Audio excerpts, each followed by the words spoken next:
Hey friend, how is it going? Welcome back to, I guess, what's becoming my weekly reflection as I'm doing my calorie deficit. I am on, what is this?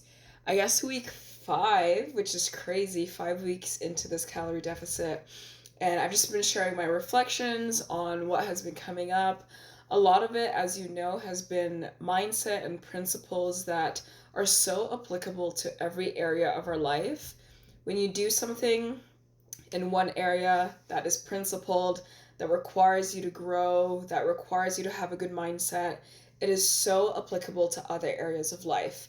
And I think this is no different. Today, the topic, I was thinking about how this topic is a hard one for us to kind of like come to terms with. And it's not necessarily going to hurt your feelings, but it might ask you to really expose yourself to yourself in order to make some changes. As you know, I've made some notes. I'm excited to get into it, but this is really going to talk about decentering food from your life. Being on a calorie deficit is that process of removing food as the focal point of your life and putting other things in its place. And, I remember I had this kind of like really grand or perhaps clear, like a clarity of thought and revelation the first time I did my calorie deficit, which was actually at the beginning of the year. I did one from January to March. This is my second one of the year. But I had a moment and I can remember it clearly. I was in my car, it was winter. I even took a video on that day so I could like pull up that video and know exactly what I was wearing, where I was, what I was doing. But I had this moment that I had discentered food from my life, and it was giving me such a level of clarity, of freedom, of discipline, of self control, and of new possibilities opening up that I didn't realize I was cutting myself off from. And to go into that first point, when we make food our focal point, food stops becoming fuel and nourishment and starts becoming the answer to every unmet need and emotion. And that's why I say this is a hard one to really look into because it will expose you to yourself. All the ways that we use food because we are not meeting our own needs or emotions, or we're not making changes that we need to in our lives, or we are going through something difficult, which is totally valid, but we're not using healthy coping mechanisms in order to get through it. And I can totally trace back, a year ago when I was at my heaviest. I was over 200 pounds, which is crazy to think. I've now lost 50 pounds since then. At that time, I was absolutely using food to comfort myself, right? I was spending my evenings overeating, just gorging on food instead of being intentional and mindful, and instead of asking myself, what do I actually need in this moment? For the most part, it was probably sleep, right? Like not staying up to cook a huge meal and then to not let my stomach digest and to go to bed straight afterwards. I did not need that, but I was eating emotionally and not physically and not mindfully. And the second point that ties into that, like, sometimes hunger is hunger. Absolutely, right? We learn our body's cues. We learn what hunger actually feels like in our bodies. The crazy thing is, I've done a couple fasts as well. At some point, I realized, like, living in North America, we are so blessed because most of us will never know what it feels like to go without food longer than a day, longer than 2 days, 3 days. So, we'll eat every few hours, and sometimes we might not even know what hunger truly feels like to us. But as I said, sometimes hunger is hunger, absolutely. And sometimes what we think is hunger is actually loneliness, boredom, stress, overwhelm, or the need for comfort. And that was definitely me. Like I said, eating for comfort, eating to cope, eating because emotionally I knew something was off. I knew I was struggling. I knew I needed help, perhaps. I knew I needed to incorporate healthier habits into my life, but I was just not doing it. So food became the thing that comforted me in those times. Food became the thing that became the center of my life, became how I ended my day, how I started my day, what I thought about during the day, what I looked forward to in my day, what I wanted the most in my day, right? And I don't personally think that's how we're supposed to live. Food is meant to have a place in our life. Like, it's not about restricting, it's not about having a shameful relationship with it, it's not about this constant tension and push and pull with should I or shouldn't I, but it's putting food in its right place, right? Food should not be the thing that makes us want to live. It's the thing that fuels the life we're building. And that's my last point, is learning to create space for other things in life to nourish and excite us. That's what it means to decenter food, in my opinion, in my own experience. So that other things like purpose and relationships and movement as medicine and creativity and rest and adventure and joy and new experiences and new opportunities and building a life that we can be proud of, building businesses, building a creative, fulfilled life, going out into the world and putting ourselves out there and trying different things.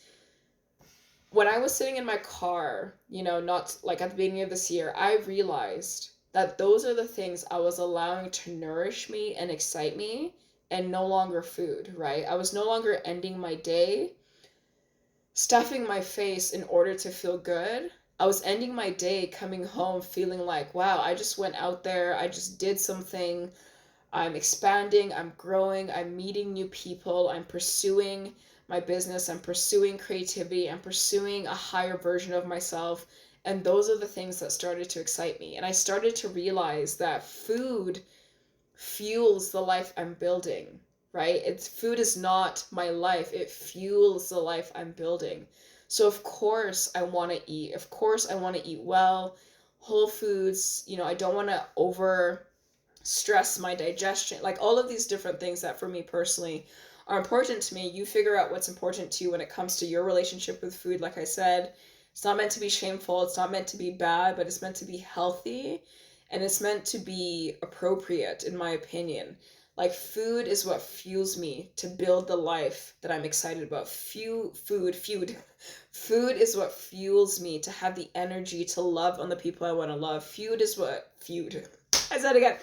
Food is what fuels me to build my business. Food is what fuels me to build my creative work. Food is what fuels me to live longer, to live better, to stand in a body that I'm not insecure about, that I don't have to worry about, right? I was trying this the other day as well. Like, when health no longer becomes a problem, you have the energy and the capacity and the confidence to pursue your life and to maybe tackle some of the problems in life that naturally come up as you are building a greater life for yourself.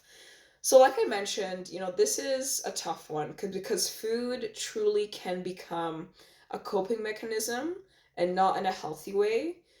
When we strip apart why we need food in order to feel better about ourselves, in order to escape our problems, in order to, you know, find some relief from our day, in order, like, it's the thing that's like, man, I just can't wait to get home and eat and like have this snack or have this or have that. I think we have to ask ourselves, what is it about our lives that we're not changing that is forcing us to use food as an escape mechanism, right? I had to ask myself that and do some inner work, do some emotional, excavating, do some mental work to really make changes to say, I want to live a life that I don't want to escape from. I don't want to escape into any vices that could take away the presence and the connection and the fulfillment and the joy that I can experience in this moment, right? Because it's one aspect of life, but it's not my whole life. So, anyway, I hope that makes sense because I was really thinking about this as I'm going into 5 weeks into this deficit, and honestly, like, food is fuel right now. It's not necessarily a source of pleasure. It is the thing that fuels me to get through my day, and that's not a bad thing. That's okay, right? There's going to be some give and take there. Food is sometimes pleasure, but it's most of the time fuel, and that's okay. Okay, well, anyway, not to keep this too long, but that's all I had to share about decentering food from your life and taking back control of your life, right? To not be controlled by the dopamine or who knows, right? Like food, especially when we're eating junk food, can be so addictive. Like food addiction is so real. And like I mentioned, it's putting food in its right place. Your goals, your dreams, your purpose, you becoming the greatest version of yourself should be the center of your life. And food just happens to be one of those things that orbits you, that helps sustain you and fuels you to continue to build greater. So, all that to say, right? This might be that thing that unpacks a lot of the emotional and mental work that comes with getting healthy, that comes with, starting a fitness journey. This is why I say, fitness is the foundation because it's so much more than just the physical. It forces you to really unpack multiple areas of yourself and multiple areas of your life and to ask yourself, am I living in accordance with who I know I can be or who I know I want to be, right? The highest version of myself that I envision, is this aligning with that? And if it isn't, right? If it's holding me back in some way, if it's creating more baggage mentally or emotionally, if it's developing insecurities, if it's making me want to hide myself, because truly that's how I felt too when I was overeating and using food as a coping mechanism. I wanted to hide more than I wanted to be out in the world because I knew I wasn't doing, I didn't have habits that really helped me feel my best. So, all that to say, take some time to think about it. Take some time to really assess, like, have I made food the center of my life?